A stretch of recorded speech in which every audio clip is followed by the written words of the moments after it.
It's the e-commerce master plan podcast. Here to help you solve your marketing problems and grow your e-commerce business. Cutting through the hype to bring you inspiration and advice from the e-commerce sector and beyond. Here's your host, Chloe Thomas. Hello and welcome to this episode of the e-commerce master plan podcast. I'm Chloe, the creator and host of this award-winning show, and it's my aim in every episode to help you find ways to improve your e-commerce business. So thank you for tuning in.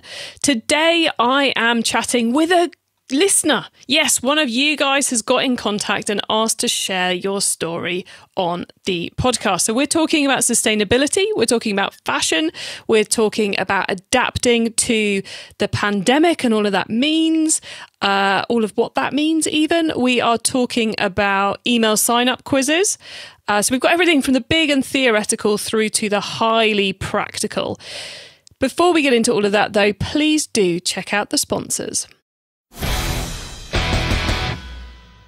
This podcast is brought to you by Klaviyo, the ultimate e-commerce marketing platform for brands of all kinds and sizes.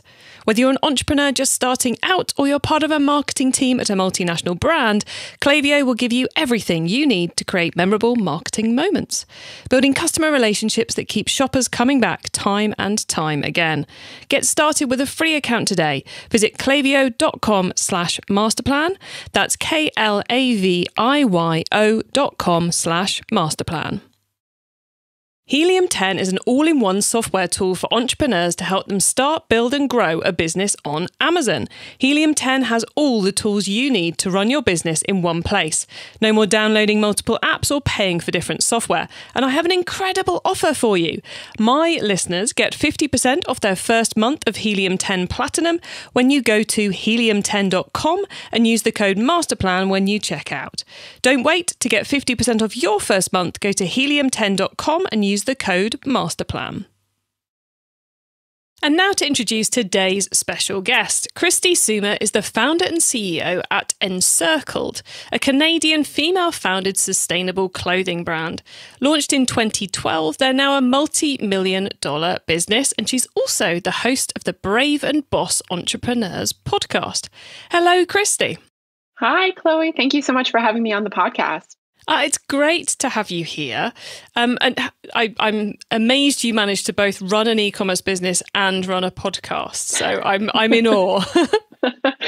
I don't publish as often as you do, but I'm trying to get it done for sure.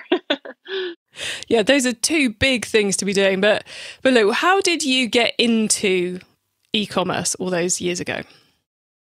Yeah, so originally my business really just started with a product idea. So in my former life, I was not a fashion designer or an entrepreneur. I was in the corporate world for almost 10 years. And in the latter part of my career, I was a management consultant, which meant I traveled basically from client site to other client sites across the country, sometimes globally, with a suitcase every single week.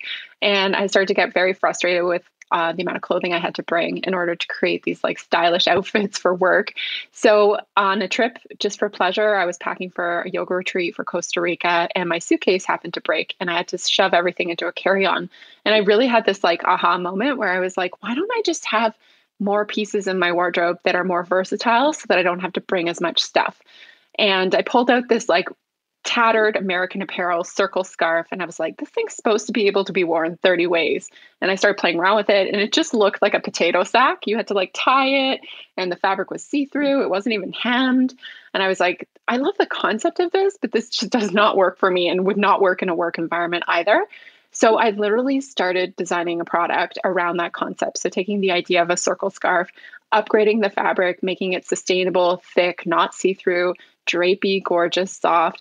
And then I created little attachments on the scarf where if you snap them together, you can form different looks. So you can turn the scarf into a cardigan, a dress, a tunic, a top, a cape, and it actually looks like what you're wearing. Like it doesn't look like a potato sack.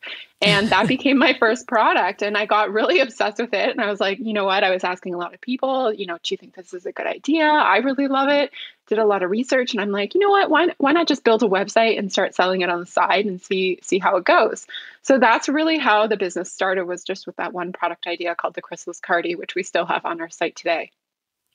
Wow. So many people at that point, when their suitcase is broken and they're trying to put it in small, will go, I need to buy different clothes. Not many would go, I need to create a whole new range.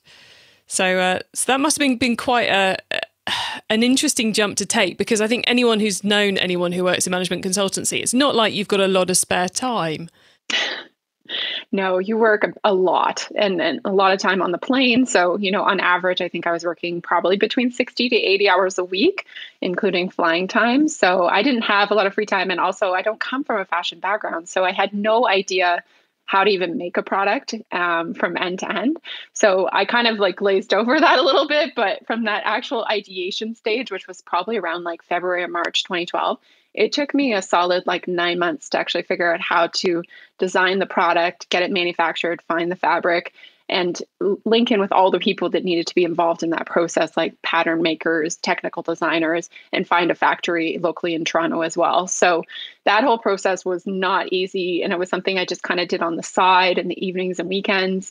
And I felt so passionate about it. I don't know how else to describe it, but I thought it was such a great idea at the time. So I just felt really compelled to follow it through. And I love being creative. And I think in my work, my corporate job, I really didn't get that opportunity to be creative.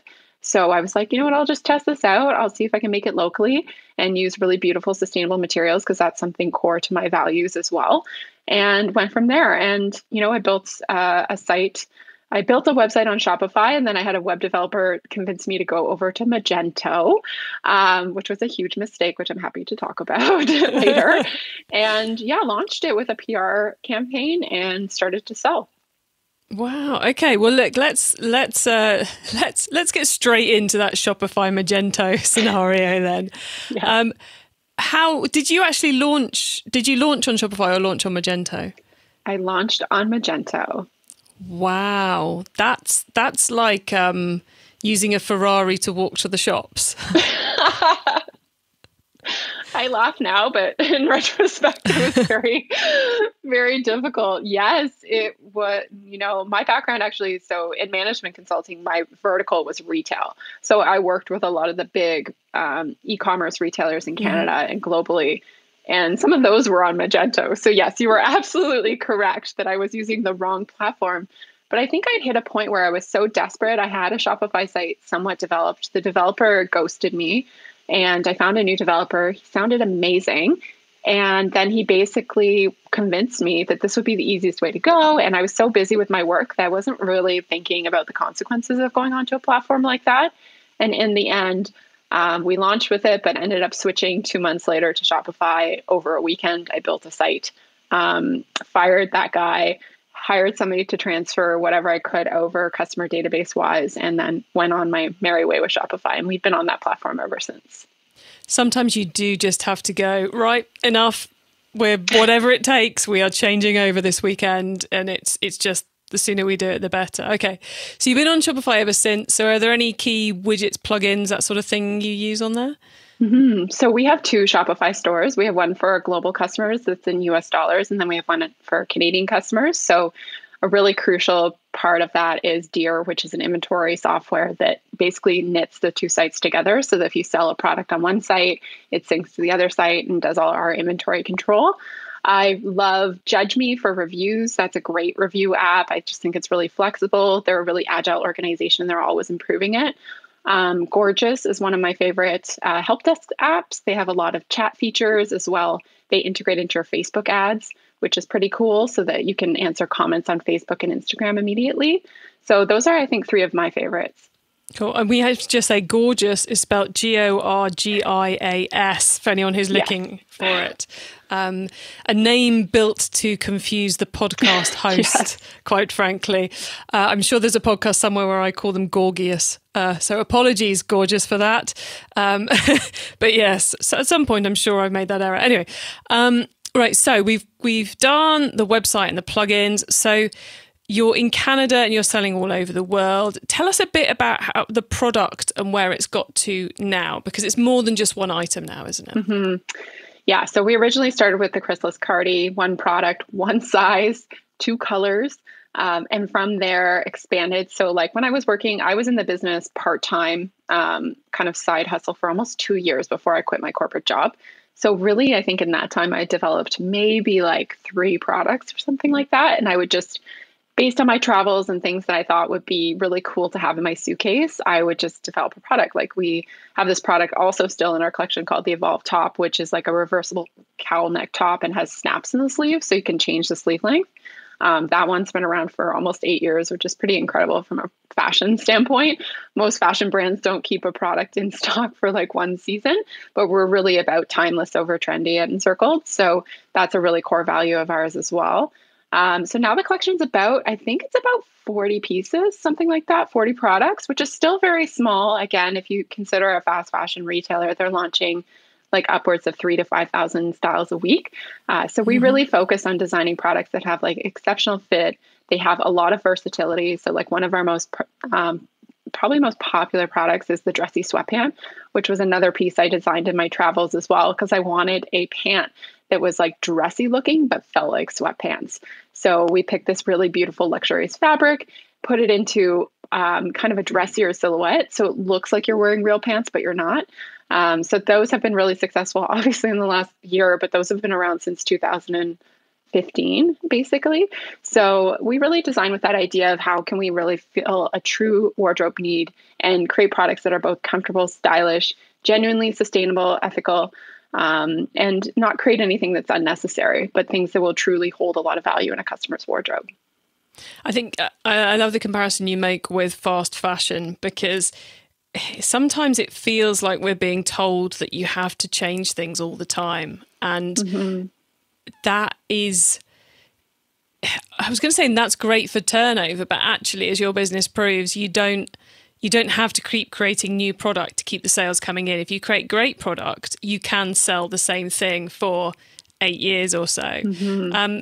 So 2 years in, you give up the corporate job and you come full time into the business. I'm guessing that you've got a few people working with you now. So how big's the team, and are you outsourcing anything, or are you doing it all yourselves? So we are now, as of today, I think we're 14 people. So mostly based in Toronto. So the one thing we outsource is production. We have 6 factories in the Toronto, Canada area we work with, and fabric manufacturing is outsourced as well. But we do all of the original design of all of our products. So we have a design team in-house, a production team, customer love, which is basically our customer service and shipping operations, and then marketing has a team as well.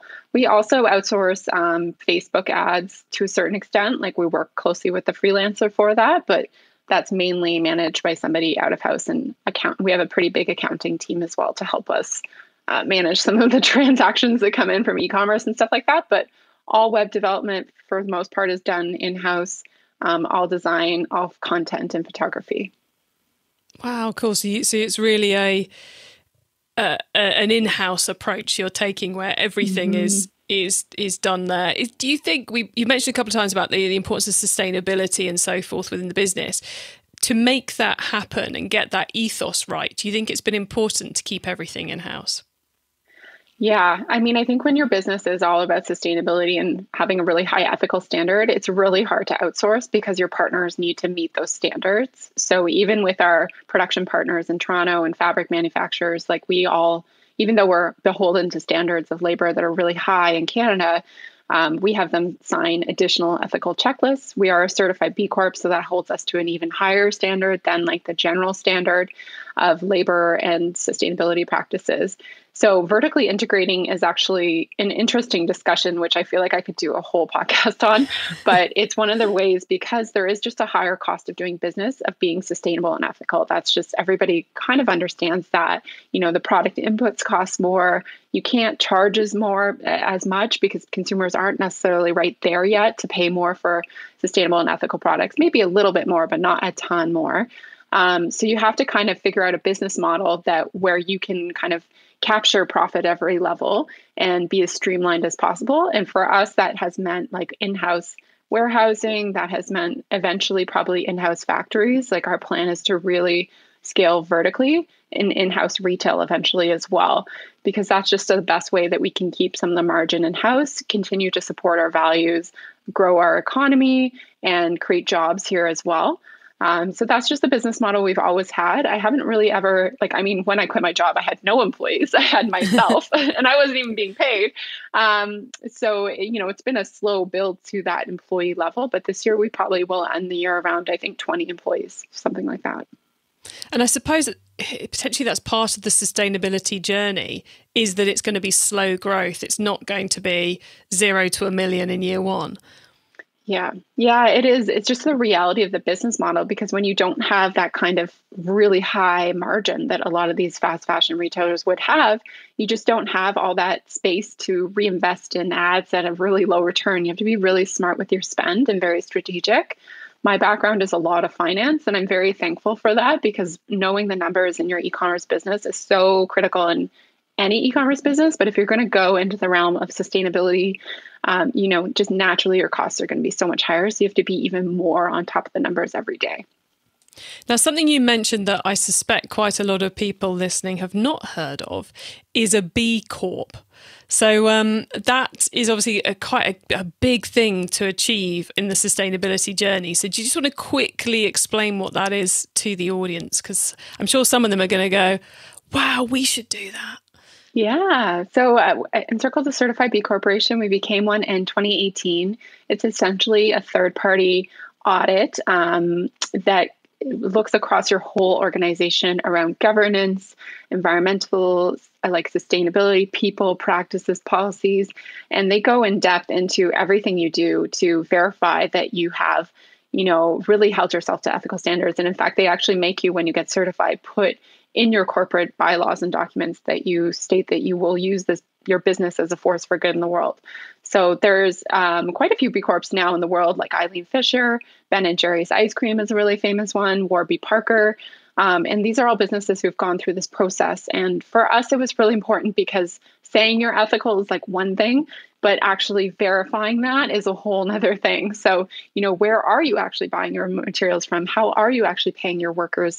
All that kind of stuff goes into the assessment. I mean, there's I think 200 questions or more in it. So it is quite extensive. So I think for anybody who wants to explore that, I definitely recommend it. But I do think it's important to have support from somebody to help you get through that process, because just like auditing and pulling all the information and the data they want, I mean, we're just recertifying right now this year, and it's a lot of work, especially for a small business. And I know larger businesses have whole teams dedicated to it.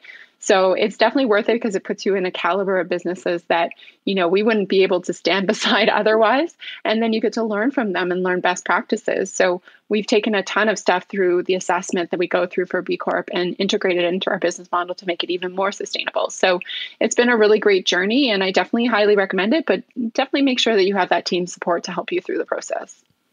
And what some of you may have picked up there from the examples that Christy was given is that it's a global thing. This isn't a Canadian thing or a British thing. It's a worldwide thing. So wherever you are, you can if you want, you can prove your ethical sustainability by going down the B Corp route. And it sounds like it's one of those box ticking exercises where you learn a lot of good things for your business. So it's not really just a box ticking exercise.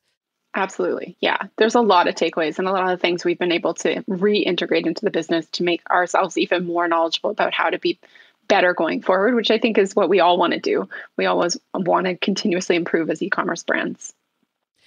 And something which I have to ask you, because of the world we're in at the moment and everything you were saying at the beginning about the capsule wardrobe as you're traveling, that was clearly such an important part of the vision of the business. And for the last 12, 18 months, we've been in a world where travel is not really happening. So has that meant you've had to change a lot of the messaging in the business or the products? How much have you had to adapt to that? That's such a great question, Chloe. So in 2016, I started to feel like travel was limiting us a little bit. So we actually worked with a branding agency at that time to kind of reposition ourselves around the idea of a capsule wardrobe for home. And that idea, if you can travel so light, why do you need so many pieces in your closet? If you just had a closet with like fewer but better pieces that were more versatile, more comfortable, that you felt confident in, that would be a great direction to go in. So we slowly had started that rebrand, ironically, way in advance of the pandemic, just because we felt like more people were coming to us. People were coming to us because they were going on a trip to buy pieces. And that was fine. And then they were buying the pieces, and then they were like emailing us and saying, hey, this is like really great for every day. I actually end up wearing this top like every day to work. And we felt like our messaging was really holding us back from marketing because people were like, oh, I'm only shopping with them if I'm going traveling. So that was an insight that I learned pretty early on. So we started to expand our brand at that point. And somewhat recently, like right before the pandemic hit, we were just rolling out kind of new messaging around the wardrobe that does it all, and how, you really don't have to compromise when you shop with us because we check all the boxes on sustainability, comfort, and style. And, travel for us, we have a couple pieces that are still, I would say, major travel purchases. And the Chrysalis Cardi is one of them for sure. And that's a big customer acquisition piece as well, because it is still very unique. So that definitely hurt us during the pandemic because people weren't buying that product at all. However, people were buying a ton of athleisure, which is something that we did have. So what happened in Canada during the pandemic was all of our factories shut down to non-essential manufacturing. So we weren't able to make any product for almost 90 days. And as a small business, we run really lean on inventory. So we actually got down to 2 weeks of inventory in June of last year. So we almost we were having brainstorms around what could we sell that we could make out of like digitally, because we were literally at the point where we had no product. So what we did in March to fill that gap was we started making non-medical masks locally with our production partners from organic materials. So we started doing that both for donation and for sale on our website. And that basically carried us through to like June, July, and was able to stabilize our cash flow, keep our manufacturers open and working, and obviously provide a great service for the community. And then since then, we've been able to replenish our inventory and grow because there has been just a heightened interest, I think, overall. I'm curious to hear globally, but at least in Canada, about shopping local, sustainability, ethical manufacturing, all that kind of stuff has really been finally in our favor, which is really great. So we've actually seen quite a bit of growth in the last year. Yeah, I think we're seeing a lot of the noise around at the moment seems to be about, e-commerce has accelerated by 5 years or 10 years or 15 years, depending on who you choose to listen to. And, all these surveys of people who started buying online, who are going to continue buying online. But personally, I think some of the most interesting trends that we're seeing out of the pandemic are the ones which kind of the consumer desires that have been accelerated.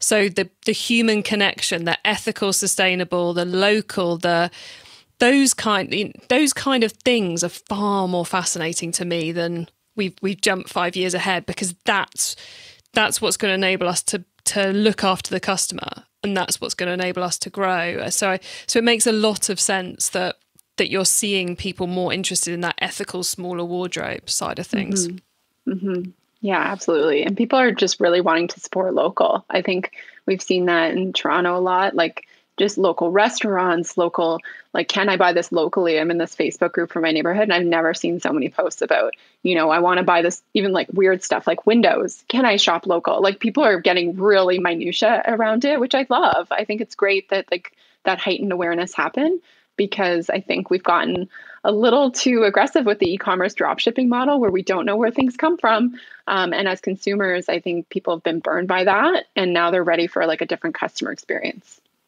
And there's one last thing I want to talk about with you, which is completely about customer experience, and which I think I'm guessing builds on what you were saying earlier about needing to make sure you're getting margin every place you get it, which is, very front and center on your website. You've got a quiz, which is, feels in some cases feels a bit like a buzzword these days in e-commerce. Everyone needs a quiz, but yours, I took your quiz this morning. Oh, nice. And it works. It's really good. Just so you know, it's definitely working today. But it struck me from what you were saying earlier about needing to make that margin on every piece, that the quiz is a great way of helping someone into the brand and accelerating their path to purchase. So how long have you had the quiz, and has it gone through many reiterations over the years? Yeah, so the quiz has been around for almost 3 years, which is crazy. We have updated it. Full disclosure, has not been updating during the pandemic. So you might have seen some questions where it was like, something about working at your desk at your office. And like, that's not relevant anymore. I didn't notice, it didn't strike me as something which needed updating. Oh, okay, I couldn't tell you it definitely wasn't in there, but it felt very now. Oh, okay, good. Well, that's good to hear. But it's been a great tool. So yeah, we launched it almost 3 years ago. It was a little tricky to get it set up. It's run on Typeform, integrated with Klaviyo, our email software. So we've definitely had some interesting learnings through that process. But I would say, since we recently launched a separate opt-in to test against it, that even though that new opt-in welcome series does a lot better, this opt-in generates way more quantity of people opting into the brand, which is interesting, almost 10 to 1, I would say. So people definitely really love quizzes. It's a great way to walk people down the path of what a capsule wardrobe is and what that might look like. And it's something that definitely we want to expand on, like that idea of really helping people shape their wardrobes online, where you don't have that interaction in a retail store. So how can you really take what somebody owns already and what you have as an assortment as a retailer and put those two together in a way that's really going to add value, so that when that customer finishes checkout and gets that box at their door, that they're going to be like, wow, this has really been a great experience for me. So I found that quiz to be amazing. It's something we're actually revisiting this quarter and going to be kind of expanding out on and doing collections around, as well as more tailored kind of content to people, because that's really where the value is with e-commerce brands. I mean, anybody can make a t-shirt and sell it, even from sustainable materials. It's a lot harder for sure, but it is possible. But not all brands can really truly intersect and come with value for their customer, which is what I think will really build a stronger long-term relationship with your customers. E-commerce Master Plan is supported by some of the greatest companies in the e-commerce sector. Here's a reminder of who they are. Success in 2021 means building stronger relationships with your customers. Last year saw a lot of consumers switching to buy online, leading to surges in new customer acquisition. So how are you planning on turning your new first-time buyers into profitable repeat customers? Well, that's what Klaviyo is for. Klaviyo helps businesses create memorable marketing moments through email, SMS, and personalised website experiences. And that is what creates repeat purchases. That's why Klaviyo, the ultimate e-commerce marketing platform, is used by over 50,000 e-commerce brands around the world. Get started with your free account today. Visit klaviyo.com/masterplan. That's klaviyo.com/masterplan.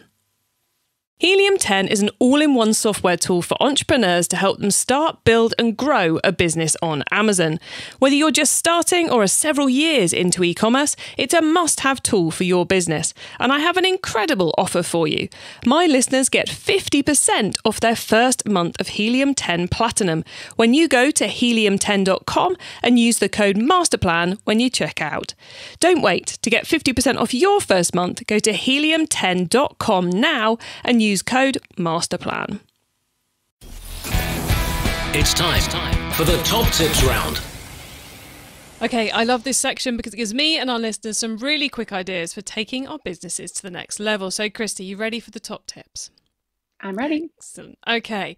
The book top tip. If everyone listening to this podcast agreed to take Friday off and read a book to make their business better, which book would you recommend? Traction by Gino Wickman. A popular choice. Okay, the traffic top tip. Which marketing method do you either prize above all others or think doesn't get the press it deserves? This is such a great, I struggled with this one, but I do think it's email marketing. A lot of people are impressed by the glitz of Facebook ads, but email marketing is a really great retention and acquisition tool.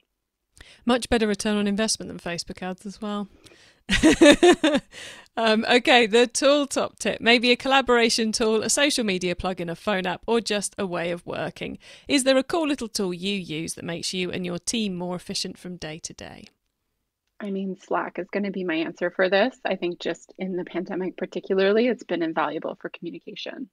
And I think the most popular recommendation on the podcast ever, if we actually went and counted it all up, which we haven't. Okay, the growth top tip. If you met someone today who's focused on growing their e-commerce business from 100 orders per month to 1,000, what would be your number one tip for them? Be consistent with your content marketing. Short, sweet, and very to the point. I like it, but so true. Keep that messaging right. Well, look, Christy, before we say goodbye to everyone, could you please let the listeners know where they can find you and your business on the web and social media, please? Sure. So you can find Encircled online at encircled.co, and we're also on Instagram at encircled_. You can find me on Instagram at Christy Sumer, and my podcast is at christysumer.com.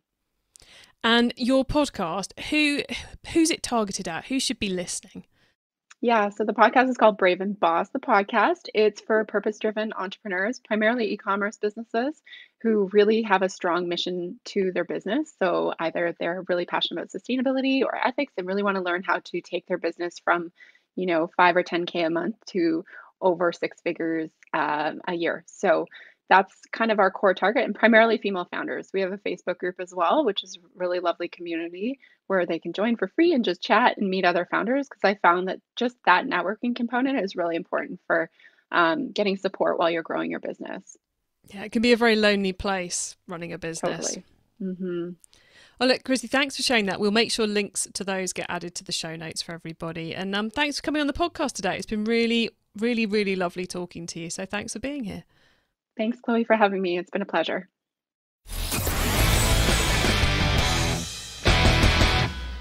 Great chatting with Christy there, especially because I know a lot of you are working on building that sustainable, ethical business model. And she gave such clear insight there as to how it really permeates everything you do, and also how you need to be really, really focused in on getting those core financial boxes ticked, I suppose, so you're really focusing in on the margin at every step. Now, you can get your hands on the notes from today's show, including the top tips and links to what we've mentioned, by heading over to ecommercemasterplan.com/podcast. There you can also add yourself to our email list. Not a quiz, I'm afraid, but you can get yourself on the list. And that way you won't miss out on any of the other things I share to help you improve your business. If you like this episode, then make sure you check out our episode with Circular & Co, because that was all about sustainable businesses as well and how they've used that to grow exponentially. Thank you for tuning in to this and every episode of the E-commerce Master Plan podcast. I bring you a new interview every week because I want to inspire and help as many e-commerce business owners as possible to succeed and thrive with their business. So please do tell the other e-commerce business owners you know, because I would love to help them too. I hope you have a great week and keep optimizing. Thank you for listening to the E-commerce Master Plan podcast. Find out more at ecommercemasterplan.com/podcast.